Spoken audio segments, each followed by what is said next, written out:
In this video, I'm going to share what I discovered after I studied the top 100 low and medium content books on Amazon, and I'm going to reveal what they have in common to help you create a successful self-publishing business quicker.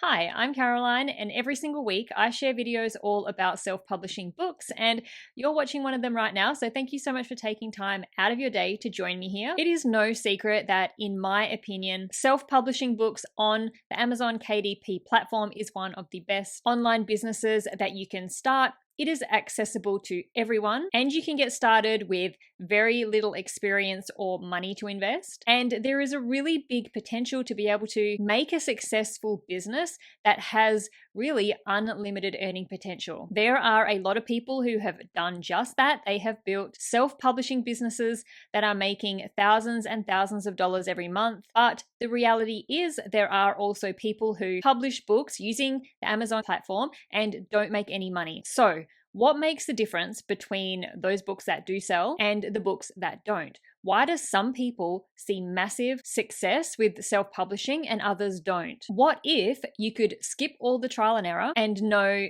exactly what it takes to create a successful self-publishing business that actually makes money? As with all online businesses, there is no need to reinvent the wheel. You don't need to create a whole new way to do something. And so what that means is that we can look at the people who have gone before us and look at those who are successful at what it is you want to do. We can study them, try to figure out what it is that has worked for them. What did they do to create this success that they're having? And then we can take on those strategies and apply them to our own self-publishing businesses.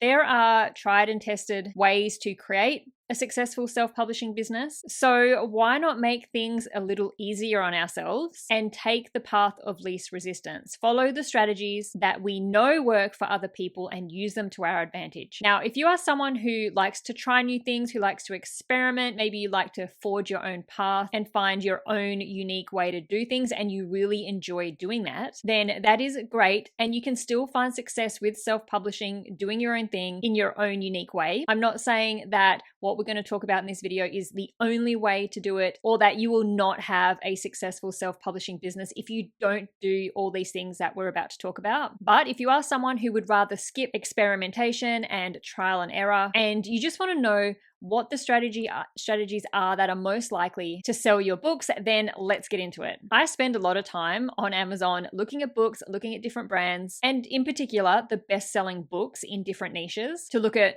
why they are so popular and why they are selling so well. And so after looking at hundreds of low and medium content books, let's talk about them. Let's talk about what do the top 100 low content books all have in common, because the top selling low and medium content books all have some similarities in the strategies they are using to make their books successful.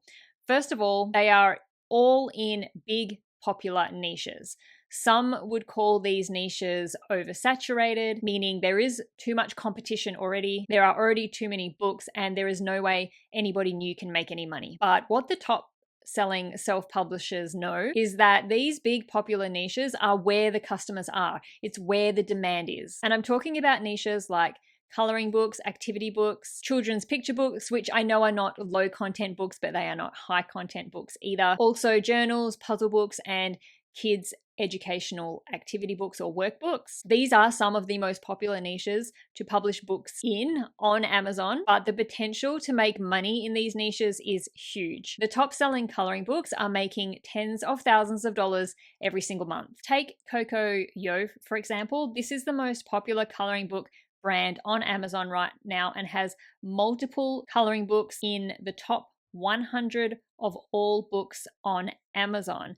Look at some of these bestseller ranks. There was one up there at 9, one at 10, 40, 32, 15. The royalties they are making and the money is massive because of the amount of books they're selling. This brand is selling thousands and thousands of coloring books every day. Now, when I first started my YouTube channel a few years ago, around about 4 years ago, Jade Summer was the best-selling coloring book brand back then. And I remember Coco coming onto the scene a few years ago. So just look at what they have built in just a few short years in one of the most popular book niches on Amazon. The next thing that all the top selling books on Amazon do is create a brand. You want customers to recognize which books are yours when they're browsing on Amazon. You do this by creating a recognizable brand. And this branding is going to encompass everything from your logo to the style of your covers to the fonts that you're using on your covers and within your book, to the website that you create, to the style of images, for example, within your coloring book, if that's the type of books that you're creating. Just going back to this Coco Yo example, you can see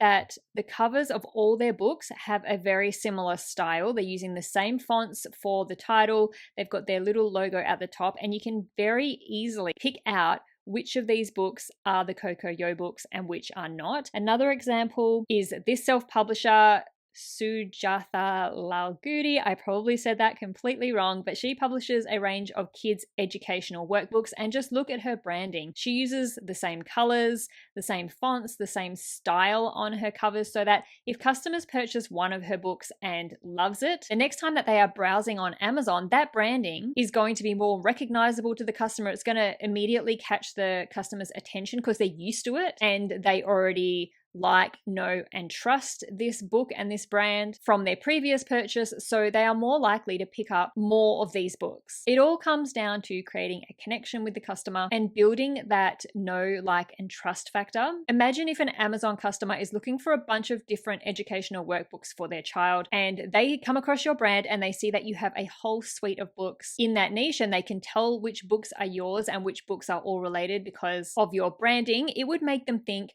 this brand knows what it's doing. It has to be one of the leaders in this niche, the one that I can trust to provide me quality books, and one where I can get a consistent style of learning for my child, which is quite specific to that kids' educational workbook niche. But that is just an example. Really spend time crafting your brand and how you want to show off your books on Amazon. Next up, most of the low and medium top selling low content books on Amazon create a series of books, and this kind of follows on from creating a brand. Creating more books for your customers is not only a way to offer more, but it's also a way for you to work smarter, not harder. I say this all the time, but more books sells more books. Every single type of book on Amazon, not just low and medium content books, but fiction books, children's picture books, every single type of book, one thing that they do is they create multiple books. And this isn't a new thing. It has been happening in publishing for years and years. Dr. Seuss did it, the Mr. Men and Little Miss books did it, just to name a couple, but there is many more.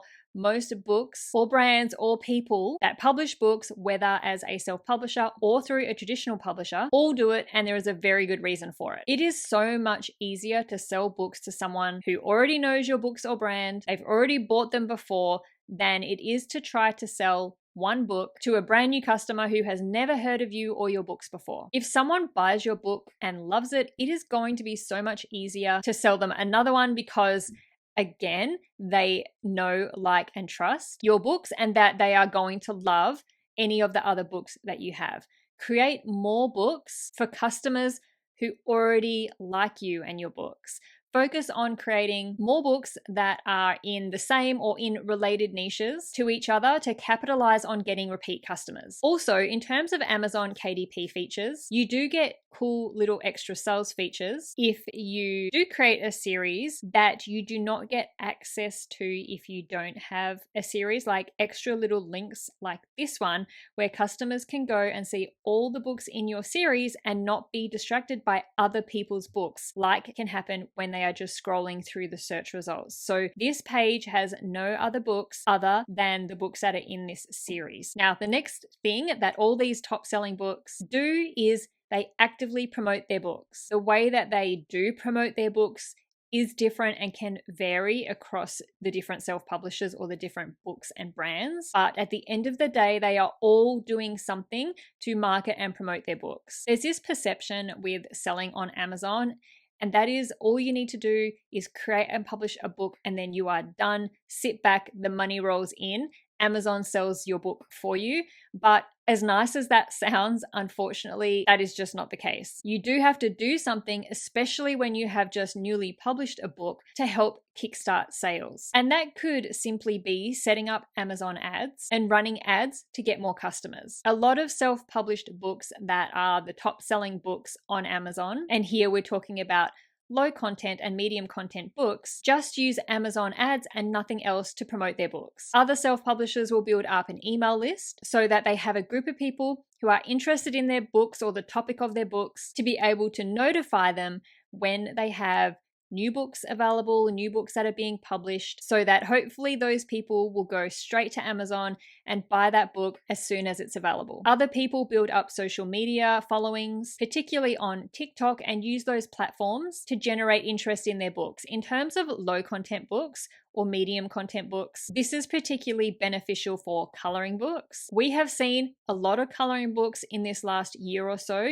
become some of the top selling, the books with the best bestseller ranks, purely because of going viral on TikTok. Decide early on what you want your marketing strategy to be. Do you want to get marketing that gets very quick results by using paid advertising like Amazon ads? Or do you prefer to use free methods like an email list or using social media platforms where they might take a little bit more time, but they are free to see results? Or do you want to do a mixture of both? And lastly, something that the majority of top selling low and medium content books do, as well as children's picture books, is that they capitalize on trends, seasons, and holidays. There are certain times of the year and certain events throughout the year that people just absolutely love, and certain books can get extremely popular at these times of the year. I'm talking about Halloween, Christmas, Easter, autumn, and other seasons and other events and holidays that crop up throughout the year. You will see all popular brands doing this, and self-publishers as well as traditional publishers do this. They create a range of books that are evergreen, which means they are popular all year round and they sell at all times of the year. They're not dependent on something happening for them to sell. And then they also create a range of books which target certain events and holidays, because the boost in income that you get at these times of the year that these events and holidays are happening is really worth creating these targeted books for. For example, the How to Catch series is one of the most popular children's picture book series on Amazon. We can see here they've got How to Catch a Leprechaun, which is for St. Patrick's Day, How to Catch an Elf for Christmas, How to Catch the Easter Bunny for Easter. This How to Catch a Monster is popular at Halloween, How to Catch a Turkey for Thanksgiving. Then we've got some of the evergreen ones which are not dependent on a season or a holiday, like the dinosaur, the dragon, the snowman, the gingerbread man are targeting Christmas, and so on and so on. This series literally has a book for every event or holiday that comes up through the year. Coloring book brands also do this. We have just had Halloween, so the sales for coloring books that related to Halloween, spooky, or even fall or autumn went through the roof. And then just moving away from seasons, events, and holidays and talking about trends, I did share a video recently about this and some of the trends within the coloring book niche and capitalizing on those trends. The reason why Coco is doing so well at the moment is they've picked up on a couple of really popular trends at the moment within coloring books. One is this square format of book, which has only gotten popular in the last year or so. Two is using cozy, cute, and comfy. These are all really popular trends at the moment: being cute, being comfy, loving comfy, cute things. Next is capitalizing on this kawaii style of illustrations, which is super popular at the moment. And so that's what I mean by capitalizing on a trend. The last year, capitalizing on these trends has just done wonders for this coloring book brand. So it's a really great idea to plan to have a mixture of both evergreen and seasonal books in your brand. So that is the main things that all top selling low and medium content books do on Amazon to create success for their brand. Of course, there are things that each brand does individually that are not so common across the rest, but has worked for them specifically. So if there is a particular brand or series of books that you love and you would like to create books like them or build a self-publishing business similar to them, then I would suggest studying them. Work out what their book and their marketing strategies are. What have they done? And what time frame has it taken for them to do it? Or what time frame has it taken to get to where they are? What are they doing that you could incorporate into your strategy to try to build something similar? It's not about copying. You don't want to copy anyone's books or copy their brand. It's about taking the strategies that they're using and apply them to your own unique brand and business and books. So hopefully you have found this video helpful and that it really does help you build your self-publishing business more quickly so that you can spend less time in that experimental trial and error phase of building your business. Thank you so much for watching. I'll see you in the next video.